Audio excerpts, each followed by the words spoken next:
pati yung 4-piece, naku, pambira naman. Tapos yung mga ospital, walang dinagdag. Yung PhilHealth, ay naku talaga naman. Nakakatawa. Nag-surrender nga ako sa kakabasa, 67 blank items. Paano naman pipirma ng blanco?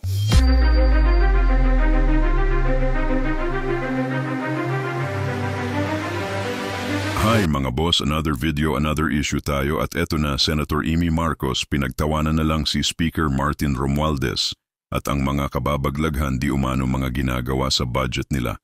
Kaya bago magumpisa ang video, huwag kalimutan mag-like, share, and subscribe mga boss. I-open yung bicameral conference committee meetings. Whereas ang Senate naman po, meron kayong resolution, concurrent resolution para i-publish yung digital copy. So paano yun i-reconcile, ma'am? And naniniwala ba kayo sa sincerity ng House to open the bicam? Like I said, hope springs eternal. Otherwise, hindi na tayo magtatrabaho, no? Kasi nakakalungkot na. Paulit-ulit na lang itong nangyayari, paulit-ulit na pangako, tutuparin pa. Ay, nako talaga naman. At yun, umaasa pa rin ako na ma-i-improve naman natin kasi ang sagwa ng mga nangyayari, nakaraan yung 2024, ganun, 2025, mas malala, talagang na-overhaul ang budget na nakita namin dito sa Senate. Si Speaker kasi po ang nag-push ng resolution, siya yung author ng resolution para sa open bicam. Pero, ma'am, kasi diba sa House supposedly nanggaling yung binanggit nyo for this year's budget na AKAP. Diba? So, wala kayo nakikitang, ano ba to, lip service lang ba to? Or what? Hindi ko alam.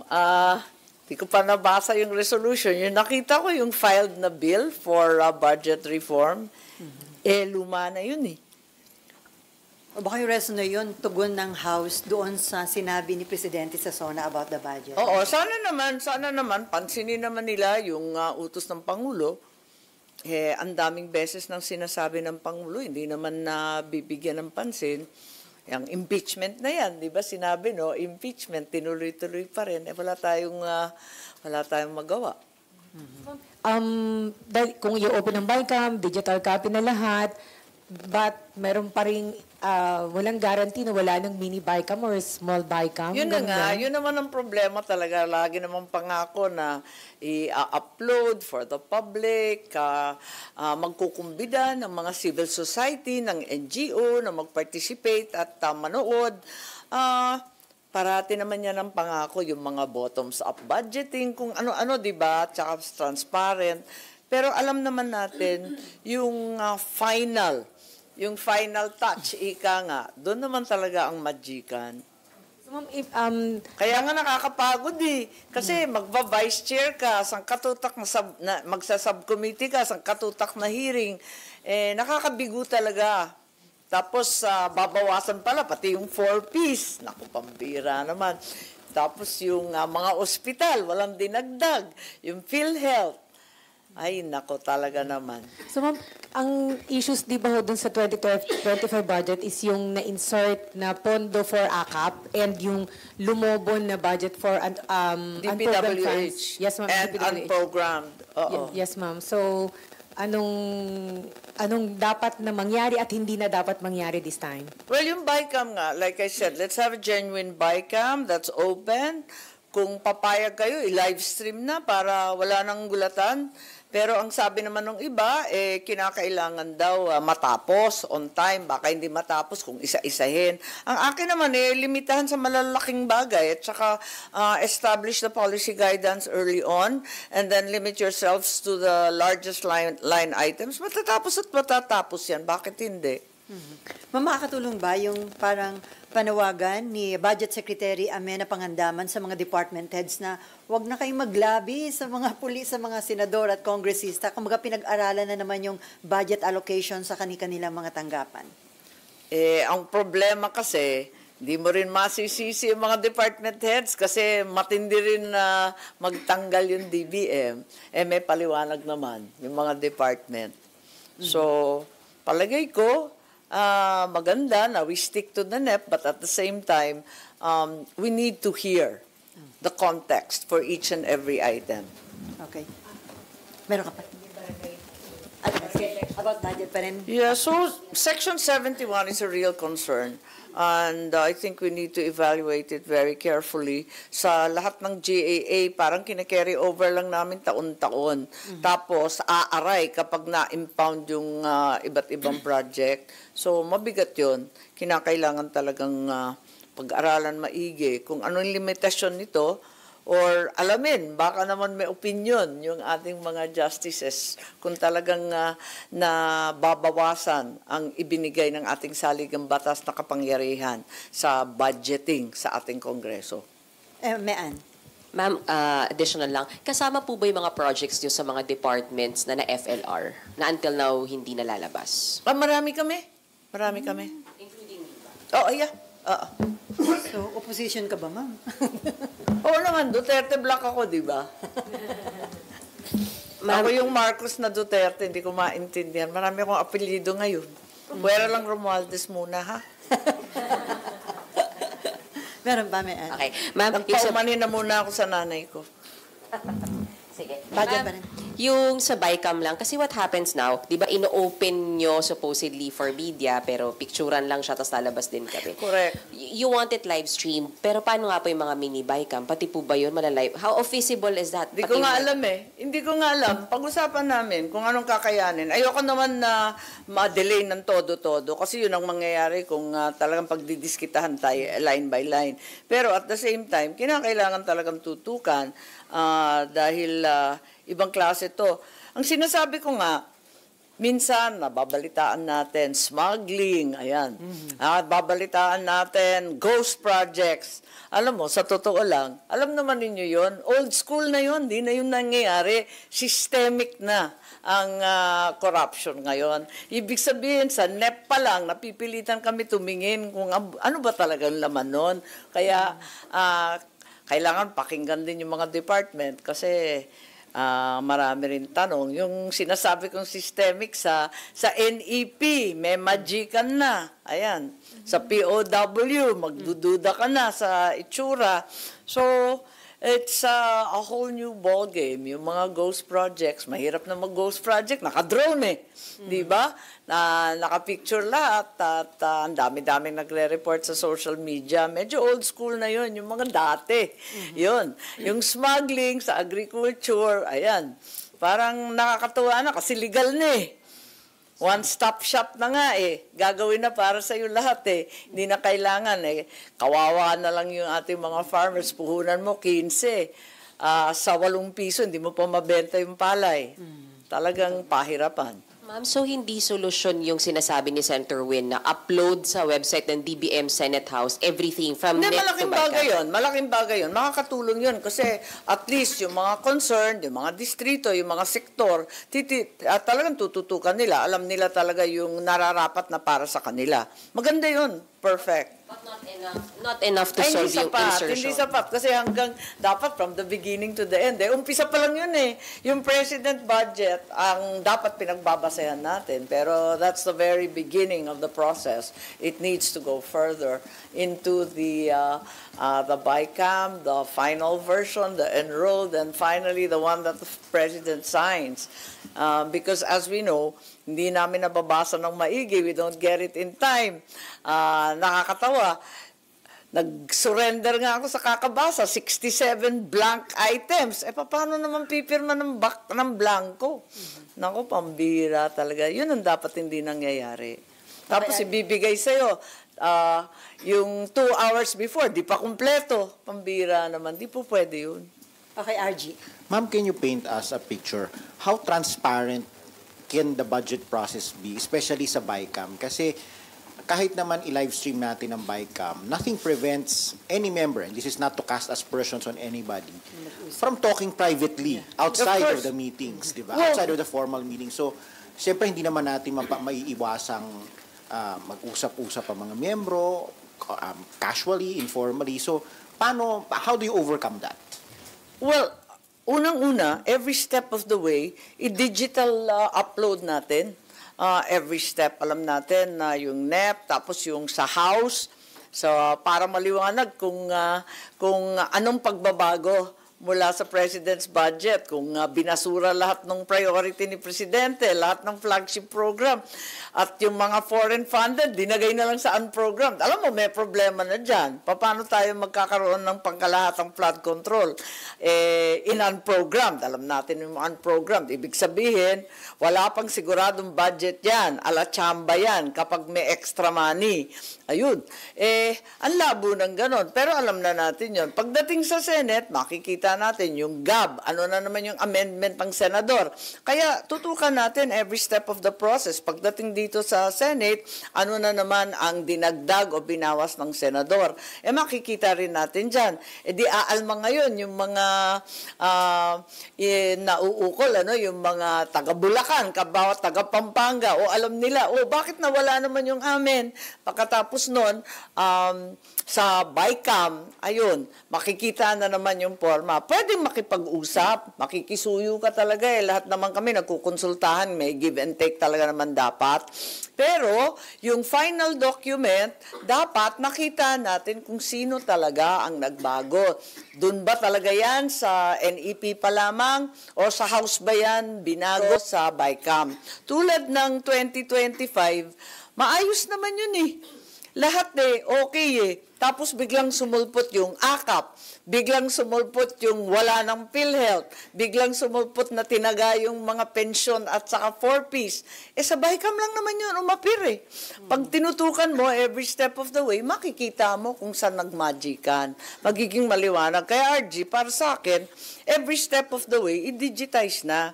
Kahit sabi mo nga, hindi naman maiiwasan na makipag-usap ang mga senador, mga kongresista.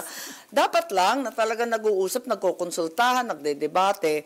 Pero proof of the pudding is the document. Ano ba itsura ng GAA, ng GAB, ng Senate amendments at ng BICAM?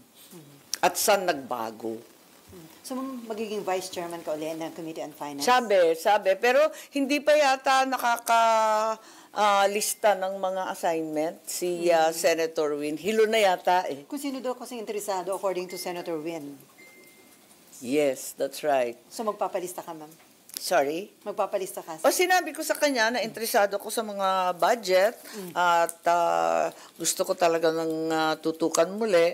At ayoko mangyari ang nangyari. First time kasi na ako bilang vice chairman, hiyang-hiya ako na hindi ako pumirma ng budget.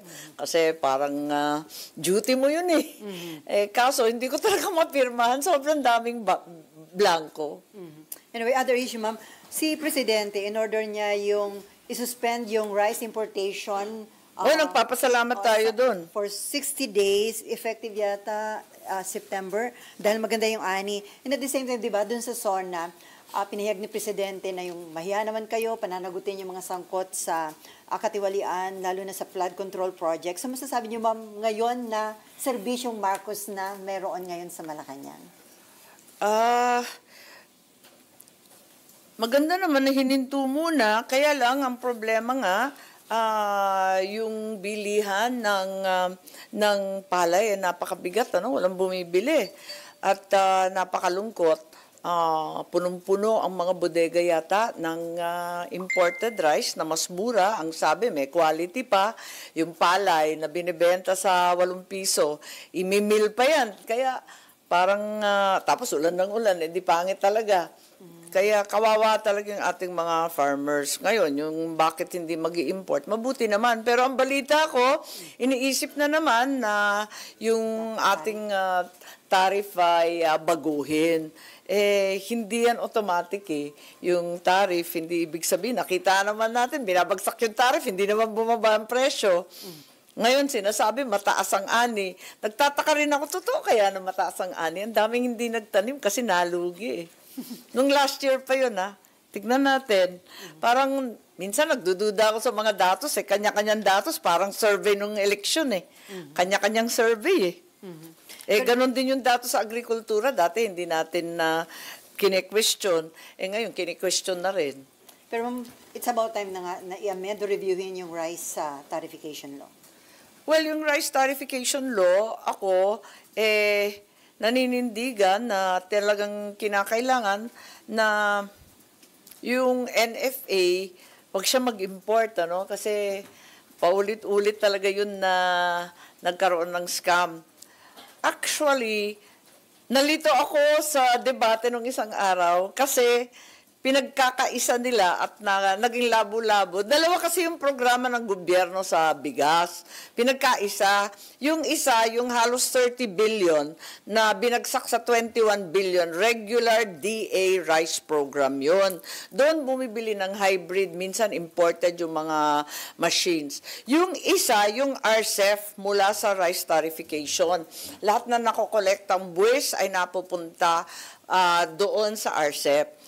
Ang halaga nun, 10 billion, nung panahon ng COVID, 5 billion lang. Mas maliit siya di hamak ng regular rice program.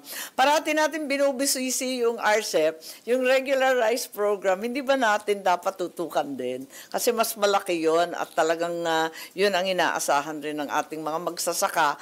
At sa palagay ko, dahil sa higpit ng pagkasulat ng RTL hinggil sa RCEP, kahit papano na ma-manage yun. Yung regular rice program ng DA, ayan, dyan ang alam ko, maraming kabulastugan sa abono, sa quality ng mga binhing pinamimigay, sa iba't ibang problema sa post-harvest equipment. Before Raymond and Dexter, ma'am, sa August 14, maglalapse in tulo na lang yung ipinasang batas tungkol dun sa postponement ng barangay at SK election at saka nag-extend ng termino nila. So ano bang info mo? Pipirmahan ba ito ni Presidente o hindi? At kung hindi niya Di ba ang sabi ni Chairman Garcia, ilalapse na lang daw into law ng August 14 imbes na magkapirmahan pa ng August 12. Baka busy si Presidente pero napapraning ako, ayaw lang ako makita. De, biro lang.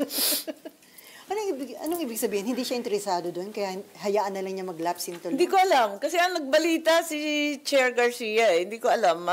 Yung nalalaman ko lang at nababasa ko.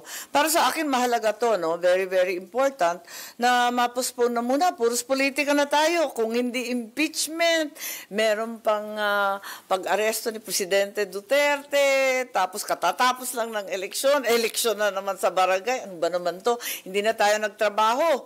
Kaya sana, mabalik sa tunay na trabaho natin at tutukan naman yung budget ng puspusan. So, I'm hopeful that the postponement to next year will allow us some breathing space and some work hours para tutukan ang tunay na problema na nagpapahirap sa madlang Pilipino. Ano?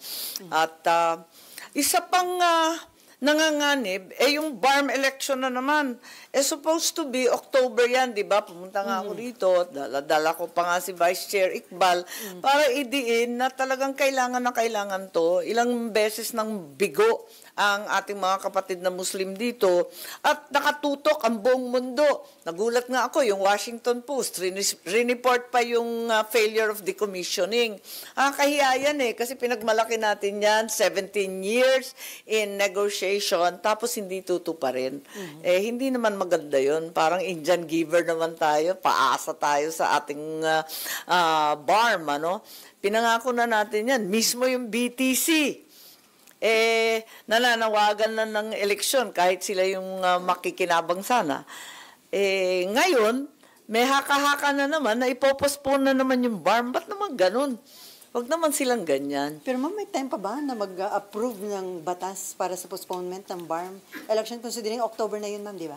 Yes, October na, pero hindi natin alam. Alam mo naman kung minsan nararatsyada. Huwag naman sana, kasi talagang ikatlo na yan, di ba? Ikatlong beses ng bigo. Tapos, hindi maganda itong nangyari na nakaraang linggo, nag-anunsyo na titigil na muna yung decommissioning dahil hindi na isatupad yung mga pangako sa socio-economic and other benefits to be given to the decommissioned soldiers. So, meron akong resolution tungkol dyan kasi kapag hindi nag-decommission, ibig sabihin mananatili yung ating mga MILF and other combatants at tuloy-tuloy silang lalaban at itatago yung kanilang mga baril kasi hindi na isosurrender. Pangit yun eh. Mas lalong peligroso yan. Mga nganib talaga tayo dyan at magkaka-issue ng peace and order kapag hindi tuloy-tuloy ang decommissioning. Complete breakdown na naman of trust and confidence between BARM and the Republic. Ang balita, maraming nahihimasok dahil ang laki-laki ng block grant. Alam naman natin na almost 600 billion ang na-release dyan mula nung umpisa. Maraming nananawagan ng audit. Ang problema, ilang beses ko na pinila yan natatakot naman mag-audit. Ako naman, dapat i-audit na yan para malaman natin, itutuloy ba yan, nakikinabang ba ang nakararaming mga Muslim. Alam natin, huling-huli sila, di ba? Ang tawag nga, Burma suffered a historical injustice which we need to put to right, finally, today. And the block grant is one of the modes as well as decommissioning. Pero yun nga, nabibigo na muli, pati na rin yung eleksyon. So, ma'am, yung resolution mo, seeking Senate inquiry? Senate inquiry into the total of the block grants and other releases to the BARM, and also to the reasons, into the reasons for the stoppage of the decommissioning. Malaking bagay yung normalization. Kapag hindi nag-decommission, hindi normal yun. Okay, Raymond and then Dexter ulit.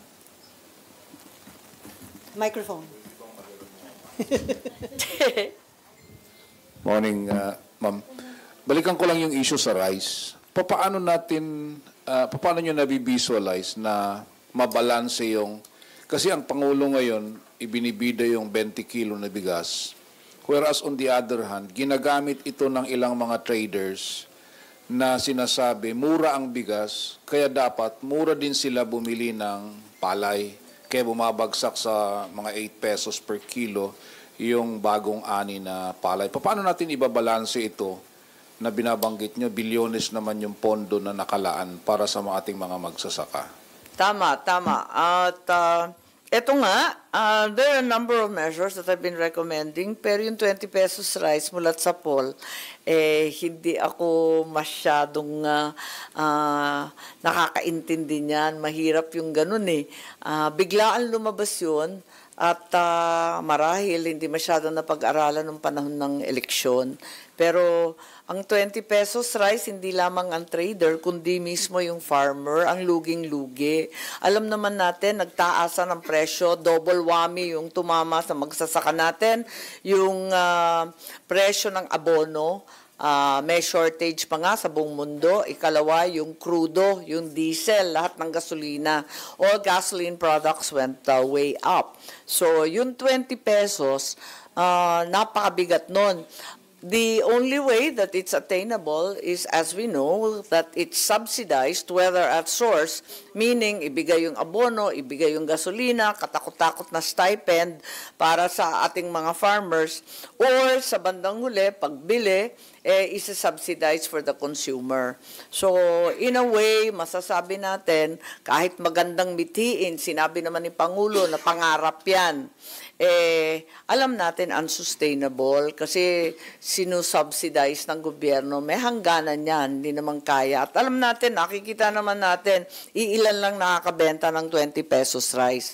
Talagang mabigat sa ating bulsa yan.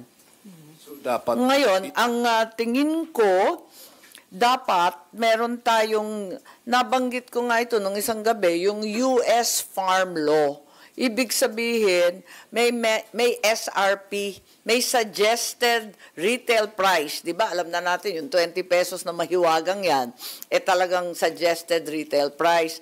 Para sa akin, dapat may suggested farm gate price din. Wag naman 8 pesos, alam naman natin ang puhunan na nasa 15 to 17. Labis-labis naman ang lugi. So, dapat may suggested farm gate price. At dagdagan pa natin, may suggested trader's price din. Kasi gipit na gipit yung farmer, nakatutok tayo sa market vendor, pero yung biyahero, yung consolidator, yung trader, medyo hindi sila registered, medyo unregulated. Let's go through the entire rice value chain. Wag lang 20 pesos rice, pero yung farmer, yung farm gate, hindi nasikaso. Yung bodegero, yung biyahero, hindi tinutukan. Dapat yung buong supply chain, asikasuhin natin. Kasi maraming involved dyan. Kasi talagang mahabang proseso yan. So, one thing is yung 20 pesos rice. Ikalawa, magpa-file ako sa lalong madaling panahon. Eto nga, so one thing is a farm gate price. Gawa tayo ng, ano ba tawag doon? Instead na SRP, SFP. Suggested farm gate price, suggested trader's price, suggested retail price. Bali, tatlo yon para all along the way na naasikaso natin lahat ng involved. Baka umangal din yung miller eh. Baka may suggested miller's price din. Tignan natin kung anong dapat. At maari siguro yung ginawa sa EDCOM 2, gawin na para sa agrikultura. Inire-recommend ko nga na magkaroon ng Agricom. Pag-aralan rin natin kasi the reality is we have to accept our agriculture is in shambles.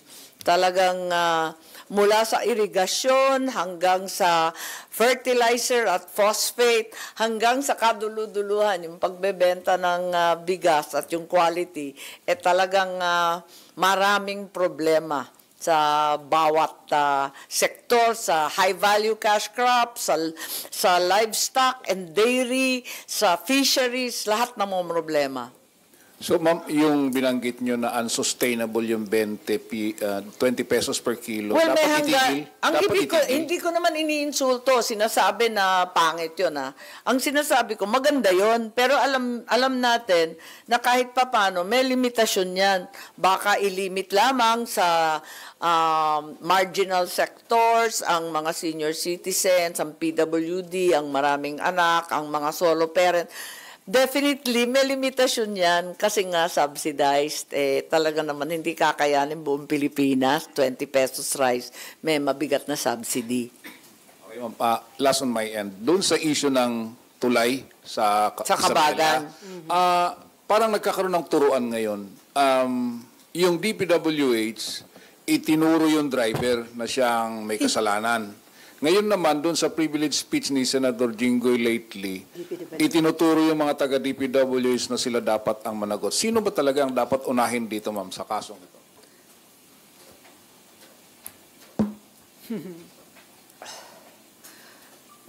Kawawa